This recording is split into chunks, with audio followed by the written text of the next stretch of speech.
آج ہمارے سبق کا موضوع ہے عہد جدید میں اسلامی ادارے، جس کا کورس کوڈ ہے 1916، اور آج ہم اس کا یونٹ 3 پڑھیں گے، جس میں آج ہم ڈسکس کریں گے رابطہ عالم اسلامی اور محترم عالم اسلامی مسلم ورلڈ لیگ۔ تو سب سے پہلے ہم اس کا پس منظر اور قیام کے بارے میں پڑھتے ہیں کہ مسلم ورلڈ لیگ ایک مقبول اور عالمی اسلامی تنظیم ہے جو مکہ مکرمہ میں واقع ہے۔ اس کا کام مذہب اسلام کی حقیقت کو واضح کرنا اور ہر ایک کے ساتھ اسلامی اور انسانی تعاون کے روابط کو بڑھانا ہے۔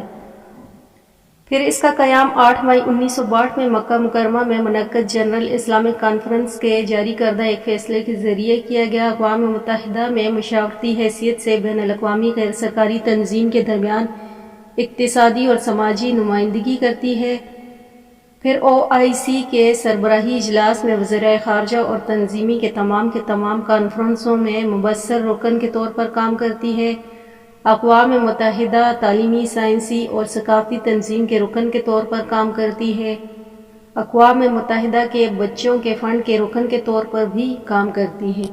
پھر اس کے بعد ان کے چارٹر کی بات کریں گے کہ اس میں کیا چیز شامل ہے۔ تو نمبر 1 ہے کہ ہم مسلم ورلڈ کے لیگ کے ارکان جو ایمان عقیدے کی نمائندگی کرتے ہیں، ہم مسلم ورلڈ کے ارکان اقوام سے مطالبہ کرتے ہیں کہ وہ بنی نوع انسان کی بھلائی اور خوشحالی کے کام کے لیے میدان میں اتریں، انسانوں کے درمیان سماجی انصاف کے حصول اور بہتر انسانی معاشرے کی تشکیل کے لیے کردار ادا کریں۔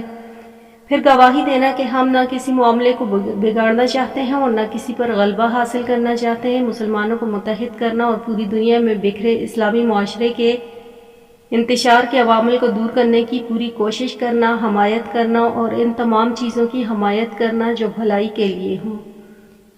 پھر مقاصد کے حصول کے لیے کوشش کرنا، مقاصد اور ان کے حصول کے ذرائع اپنے اہداف کو حاصل کرنا اور شریعت اسلامی میں متصادم نہ ہوں۔ اسلام کا تعارف، اس کی سچائیوں کو قرآن و سنت کے مطابق بیان کرنا، مسلم قوم کی بیداری، ثقافتی روابط کا خیال رکھنا، امت مسلمہ کے مسائل کے علاج اور حل کی ممکنہ کوشش کرنا، مسلم اقلیتوں پر توجہ دینا، امت مسلمہ کی اسلامی تشخیص کا تحفظ کرنا، حج کے موقع پر علماء اور دانشوروں اور مختلف تنظیموں کے عہدیداروں سے ملاقات کر کے دنیا کے مسلمانوں کی سطح کو بلند کرنے کے لیے سائنسی حل تلاش کرنا۔ پھر اگر اس کے مالی وسائل کی بات کریں تو مسلم ورلڈ اپنے مالیاتی نظام میں اپنے اوقاف پر انحصار کرتی ہے۔ جنرل سیکریٹریٹ یہ ایسوسی ایشن کی ایگزیکٹو باڈی ہے جو ایسوسی ایشن کا اور سرگرمیوں کی براہ راست نگرانی کرتا ہے۔ اس سیکریٹری سپریم کونسل کی طرف سے جاری کردہ ہدایات کے مطابق ایسوسی ایشن کے دیگر جنرل معاونین اور ملازمین کے تعاون سے منصوبے پر عمل درآمد کرتا ہے۔ پھر اس کا پوائنٹ 2 ہے جو بہت اہم ہے۔ ایسوسی ایشن کے مختلف مجالس یا بورڈ: عالم اسلامی کانفرنس، المؤتمر الاسلام العالم۔ عالم اسلامی کانفرنس اسلامی دنیا کی عوام کے جذبات اور ان کے اعلیٰ مقاصد تک پہنچنے کی امید کا اظہار کرتا ہے۔ نمبر 1 ہے رابطہ عالم اسلامی۔ جنرل اسلامی کانفرنس نے یہی رابطہ عالم اسلامی کو قانونی حیثیت اور مسلم عوام اور براہ راست بات چیت کرنے کا اختیار دیا ہے۔ عالم اسلامی کانفرنس اسلام کے نامور حامیوں اور سرگرم کارکنوں پر مشتمل ہے جو اہم اسلامی مسائل پر غور و فکر کر کے حل تلاش کرتے ہیں اور مسلمانوں کے مفادات کے لیے مل جل کر کام کرتے ہیں۔ پھر اس کے بعد آتا ہے رابطہ عالم اسلامی کا قیام۔ پہلی کانفرنس، پہلی عام اسلامی کانفرنس منعقد ہوئی۔ اس کے فیصلے کی بنیاد پر رابطہ عالم اسلام کا قیام عمل میں آیا۔ پھر اس کی دوسری عام اسلامی کانفرنس میں رابطہ عالم اسلامی کی اہم ترین سفارش یہ تھی کہ اسلامی یکجہتی کی حمایت پر زور دیا جائے۔ اس میں درپیش رکاوٹوں جیسے مذہبی کمزوری، فرقہ وارانہ مساوات اور علاقائی مفادات کے تضاد وغیرہ کو ختم کرنے کے اقدامات کیے جائیں۔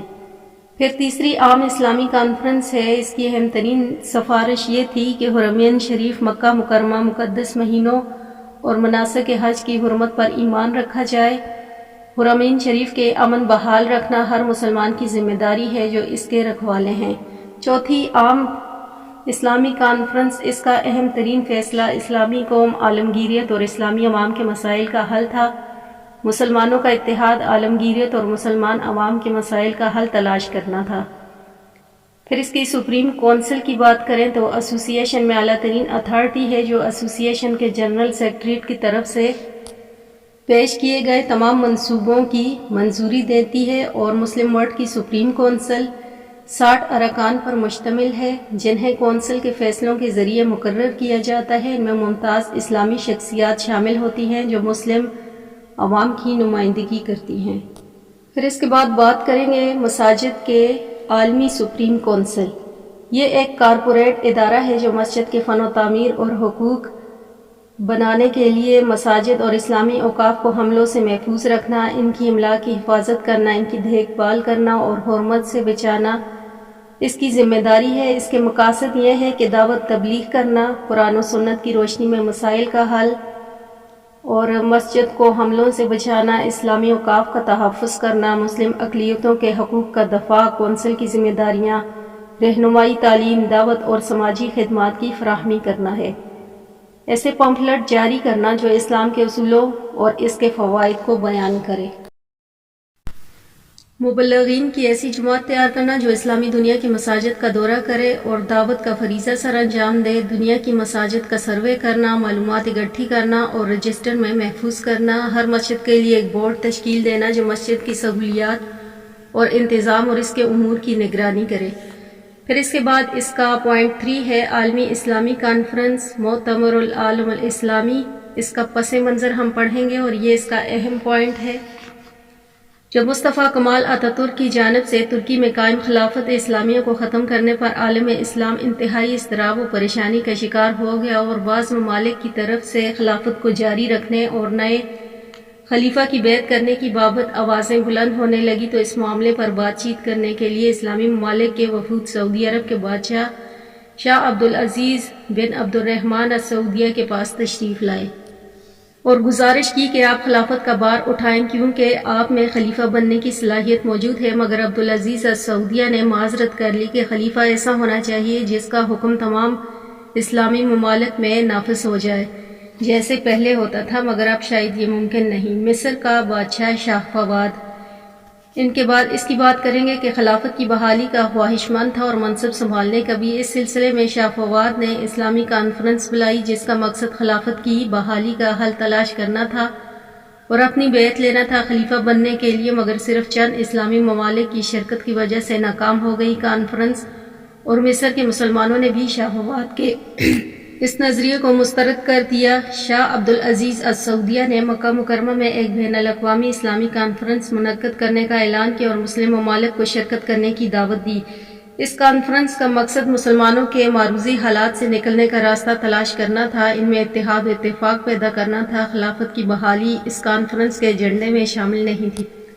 مصر سمیت کئی ممالک نے اسے قبول کیا۔ اس کا سب سے پہلا اجلاس شاہ عبدالعزیز السعودیہ کی صدارت میں عالمی اسلامی کانفرنس کا پہلا اجلاس ہوا۔ شاہ عبدالعزیز السعودیہ اس اجلاس کے بانی بھی تھے۔ کانفرنس کی سرگرمیاں اسلامی یکجہتی اور مکالمے کو فروغ دینے کے لیے عالمی اسلامی کانفرنس نے اس عرصے میں کئی کانفرنس منعقد کروائیں۔ پھر international Islamic forum for dialogue کا قیام۔ عالمی اسلامی کانفرنس اس کا قیام عمل میں لایا گیا جس کے تحت 100 سے زیادہ بین الاقوامی اسلامی تنظیموں سے ہم آہنگی سالانہ مذاکراتی معاہدوں پر دستخط کرنے کا کام سر انجام دیا۔ اس کا صدر مقام مکہ ہے۔ اس کے بعد ہم بات کرتے ہیں عالم اسلامی کانفرنس کے اغراض و مقاصد کیا ہیں، یہ بھی اس کا اہم پوائنٹ ہے۔ نمبر 1 ہے کہ اسلام اور مسلمانوں کے مسائل کا حل۔ نمبر 2 ہے اندرونی سیاست میں مداخلت کیے بغیر اسلام اور مسلمانوں کے تمام مسائل کا حل۔ اسلامی اخوت کے بندھن میں باندھنا، فکر و اتحاد پیدا کرنا۔ نمبر 3 ہے مسلمانوں کو اسلامی تعلیم دینے کی کوشش کرنا۔ 4 ہے اسلامی ثقافت سیمیناروں، تعلیمی اداروں کا قیام، باہمی دوروں کا انعقاد۔ نمبر 5 ہے مسلمانوں کے معیار زندگی کو بہتر بنانا، فکر و اتحاد پیدا کرنا اور اسلامی تہذیب کا تحفظ، اسلامی ورثہ کی حفاظت کرنا۔ نمبر 6 پہ ہے شریعت اسلامی کی روشنی میں عالم اسلام کے مذہبی اور سائنسی تقاضوں کی تکمیل کو یقینی بنانا۔ نمبر 7 پہ ہے اسلامی نوجوان کی تعلیم اور نگہداشت کے لیے مراکز قائم کرنا۔ پھر نمبر 8 پہ ہے اسلامی قانون کے مطابق خواتین کے حقوق کا تحفظ۔ نمبر 9 پہ ہے اسلام کو ایک جامع نظریہ اور قانون کے طور پر پیش کر۔ 10 پہ عالم اسلامی کے بارے میں خبریں، معلومات، حقائق اور درست شمار کرنے کے لیے مناسب اقدامات کرنا، اور 11 پہ دنیا میں امن و استحکام کو برقرار رکھنا، 12 پہ اسلامی حفاظت و تحفظ کرنا۔ عالم اسلامی کانفرنس کے مختلف اجلاس کی بات کرتے ہیں۔ پہلا اجلاس ان کا کانفرنس کے بانی عبدالعزیز السعودیہ کی صدارت میں مکہ مکرمہ میں منعقد ہوا۔ دوسرا اجلاس ان کا 1931 میں فلسطین کے مفتی اعظم شیخ محمد امین الحسنی کی دعوت پر بیت المقدس میں منعقد ہوا، اور تیسرا اجلاس اور چوتھا اجلاس ان کا 1991 میں مسلمانان پاکستان کی دعوت پر کراچی میں منعقد ہوا۔ پانچواں اجلاس ان کا 1962 میں بغداد میں منعقد ہوا۔ اس اجلاس میں کانفرنس کے تمام مستقل آئین، اس کے تنظیمی اداروں کی تشکیل اور عالمی اسلامی علاقائی کے دفاتر کی منظوری دی گئی۔ اور موجودہ صدر کی بات کریں تو ڈاکٹر عبداللہ بن عمر ناصف کانفرنس کے صدر کا عہدہ سنبھالا۔ 20 سال سے زیادہ کا عرصہ بیت چکا ہے ان کا۔